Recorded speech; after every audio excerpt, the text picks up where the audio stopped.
In the headlines this evening, OAS Observer Team pays courtesy call on Premier and NIA signs contract with Antigua-based airline. The details are straight ahead.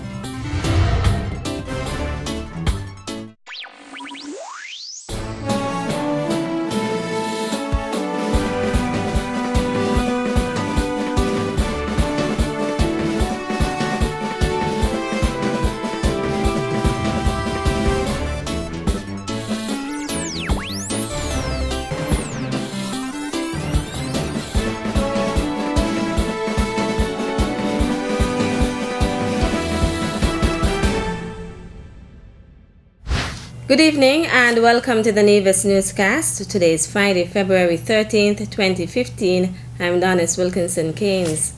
The Organization of American States, OAS Electoral Observer Mission, today paid a courtesy call on Premier of Nevis, the Honorable Vance Amory. The OAS team consists of Chief of the Mission, Ambassador Frank Almaguer, Deputy Chief Marcella Garson, Advisor Paul Spencer, Political Analyst Meline Glynn, and Resident Ambassador to St. Kitts and Nevis, Terence Craig. The team is visiting the Federation to participate in the observation of the Monday, February 16th elections of members of the St. Kitts and Nevis National Assembly. This is a very normal process for the Organization of American States, and at the end of this observation, we prepare a report which is made available to the permanent members of the Organization of American States, including obviously St. Kitts and Nevis, but also all of the other member countries. And so we are delighted to be visiting Nevis this morning and to learn a little bit more about the preparations leading up to the elections. And so we will be here throughout the process. We had a very, very pleasant meeting, delighted to meet with him and understand from his perspective some of the issues that impact on the elections. Surely we looked at something like the early voting which has been instituted, and also the difficulties we are experiencing with the preparation of the lists for the poll on Monday. And I think those are matters of concern to ourselves, and I'm sure when the mission continues its observation, they will then be able to make their assessments on these matters, which I think are critical to the practice of our democracy, and matters which we have been questioning as well in leading up to this poll. And I think maybe to add this, which is public knowledge, the court issues which have led yesterday to the Privy Council's decision. So I think we are at a point where I think the mission does have a very interesting role to play in this election, and I'm sure that the members will transact their duties professionally, and we will be the beneficiaries of their findings.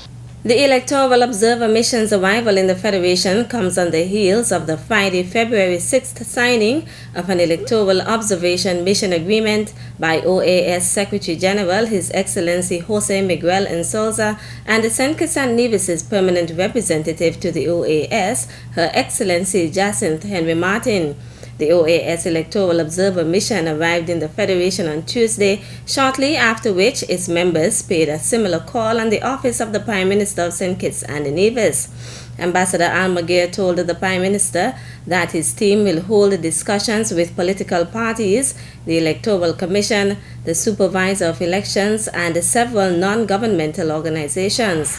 Prime Minister the Right Honorable Dr. Denzel Douglas welcomed Ambassador Almaguer and the members of his delegation and thanked the Western Hemispheric body for acceding to his administration's request to monitor the February 16th poll.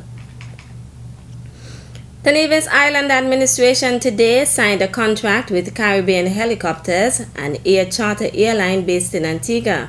The details in this report.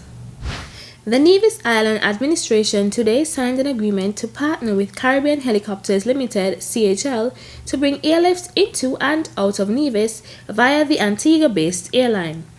CHL operates Bell 206 series Long Ranger and Jet Ranger helicopters. The aircrafts are fitted with pop-out floats that can be deployed in seconds, providing the ability to land on water in the event of an emergency. Attending today's signing ceremony, which took place at the Nevis Tourism Authority, was Chief Executive Officer of the NTA, Greg Phillip. What we've done, we've ensured that we have excellent schedule optimization to ensure that when the flight leaves Antigua and comes here, it's meeting the flights, the international flights, especially those from the United Kingdom. And when it leaves here to go back to Antigua, it is getting in at a time that really allows people traveling from Nevis to connect with flights flying back to the United Kingdom. And I think that is exactly what our tourism industry needs at this time as we continue to work hard towards building and improving the number of people who actually travel to Nevis as tourists. Director of the Caribbean Helicopters Limited, Neil Dickinson, expressed his gratitude to the NIA for partnering with the airlines in this new venture. Our vision is not only to provide an adequate service currently, but we're looking in ways to actually develop that service to actually bring more people to Nevis, as we believe it's there's a lot of synergy between Antigua and Nevis, and day tours for existing people staying in Antigua is a very great possibility that we're already currently exploring and having quite a lot of success with. So we're looking forward to this, we really are, and hopefully it'll be a profitable thing for everybody in the future. Colin Dore, Acting Permanent Secretary in the Ministry of Finance, signed the agreement on behalf of the NIA. I'm extremely proud that we're able to forge this partnership with CHL and the Nevis Tourism Authority.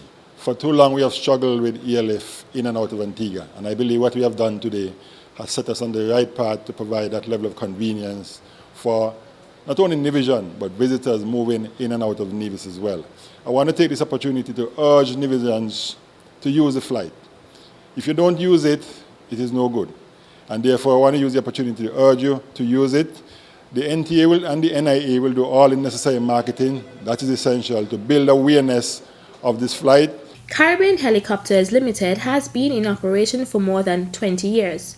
The CHL 8-seater will commence flights between Nevis and Antigua on Friday, February 20th, 2015. I am Felicia Library reporting. Thanks, Felicia. We'll have more local news after this break. You are watching NTV!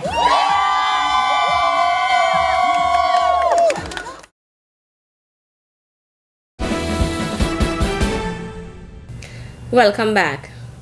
The United Nations says its health agency has called for stepped-up surveillance to prevent the spread of measles in the Americas and the Caribbean.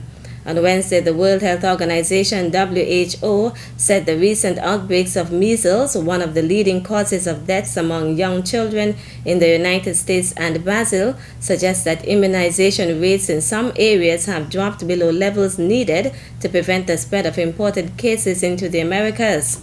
The WHO and the Pan American Health Organization, PAHO, have both reported that there were 147 confirmed measles cases in 4 countries of the Americas this year as of February 8th. Measles had been considered eliminated from the Americas since 2002 due to the absence of endemic transmission of the disease as a result of the region's success in achieving high levels of immunization, the United Nations says. Now, measles elimination is facing major challenges with ongoing importation of measles in some countries, says PAHO WHO in an epidemiological alert distributed this week to member countries across the region. The alert urges countries to strengthen measles surveillance activities and to take appropriate measures to protect residents in the Americas against measles and rubella. In celebration of Black History Month, the Nevis Public Library has mounted an exhibition featuring the achievements of local attorney and Queen's Counsel Theodore Hobson. Most times when we hear the name Theodore Hobson, we think of the lawyer, especially the younger persons in society. But before all his achievements in the legal profession, he was a cricketer who represented Nevis, and from all accounts he was an outstanding cricketer. He was a part of the first Nevis cricket team to play in the Leeward Islands tournament. He was also subsequently selected to the Leeward Islands team, which he later captained. And when the Leeward Islanders were first given the opportunity to try out for the West Indies team, he was one of the first 3 cricketers from the Leeward Islands given this opportunity. That was Anastasia, Parris, Assistant Librarian at the Nevis Public Library. Parris is encouraging the general public to visit the library to view the exhibition. This exhibition has sought to highlight some of these areas: the cricketer, the lawyer, the family man, and the politician. We are therefore inviting the general public to come on in and view this exhibition. We welcome your comments and suggestions as well. And we are also encouraging teachers to bring the students to view this exhibition, because most times we speak about the history of the world, but when we talk about our local history, most of our children don't know about it. So this is an excellent opportunity. The exhibition is interesting, and I am sure that they will learn a lot about their local history. The Theodore Hobson QC exhibition will be available for viewing by the public until February 28th. Meantime, the Gingerland branch of the Nevis Public Library is celebrating division cricketers as it joins the observance of Black History Month. Librarian at the Gingerland Public Library is Yvette Liburd.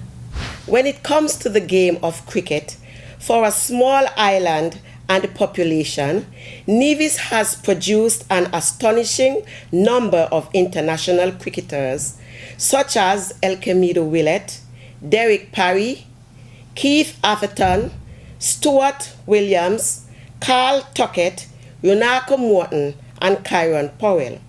Hence, for Black History Month 2015, the librarian and staff of the Gingerland Public Library celebrate Nevisian cricketers, past and present. By paying tribute to them, we recognize their very important contribution to the sport, and we also hope that young and upcoming cricketers will be aware of and emulate the heroes of the past, continue the trend of excellence, and pass on their skills and enthusiasm to the next generation of cricketers. The Gingerland Public Library's Black History Month exhibition features more than 25 divisions and their prowess in cricket. Theodore Hobson was a member of the first Nevisian team and was the first Nevisian to make it into a Leeward Islands team in 1949 at the age of 17, and later captained the Leeward Islands team in 1967. Livingston Sargent was the first to make an international century in 1968. Honorable Vance Amory was the first to be selected to a West Indies representative team in 1971, when he was selected to represent the President's 11. Elkemido Willett was the first one to break the barrier and created history by being the first Nevisian to make the West Indies team in 1973. And he was only 19 years of age when he made his international debut. Kyron Powell, however, is among the West Indies players to score a century in each innings of a test, and he did that at the tender age of 22. The Gingerland Public Library's exhibition will be available for viewing by the public throughout the month of February.